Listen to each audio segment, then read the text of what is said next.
Let us begin with the universities themselves. We are observing that the universities are growing up in our country like mushrooms. After all, what is the basic difference between a university and a college? I need not say that whereas the essential purpose of a college is to impart education in the known branches of subjects, the object of a university is both creation and imparting of knowledge. Let us examine the condition of the staff that has been given to so many of these universities. I am very unhappy to give a picture of the present conditions. There are many universities which have been in existence for a number of years and still a large number of posts, especially senior posts, are still unfilled.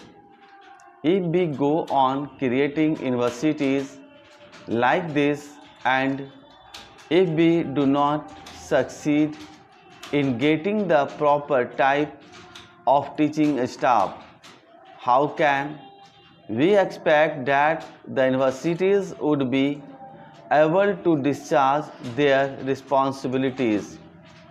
The present position in many of the universities is that a fresh young man who just passes his master's examination, say in June, just at the beginning of July, is being put in charge of teaching not only the undergraduate classes but even the MA and MSc classes.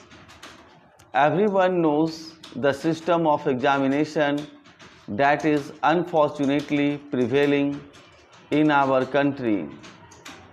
How do the young men pass the examinations? Most of them just try to cram the subjects without undergoing any serious effort to study properly and master their subjects.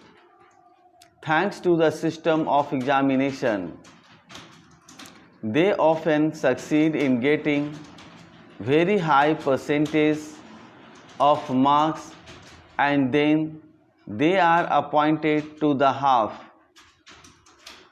Naturally, we cannot expect that this type of teachers will be able to give a good account of themselves in teaching the university classes. Then, if we take into consideration the libraries and research journals, we find that they are very ill equipped. Now, if the condition of the universities be like that, how can we expect that our country will advance sufficiently in higher studies and research? There are various organizations set up to impart education in higher fields. There has been much emphasis put on research work and I should say, sir, very rightly, because unless and until the country could be sufficiently advanced in the matter of research, we shall not be able to give a good account of ourselves in the intellectual field, in the international world.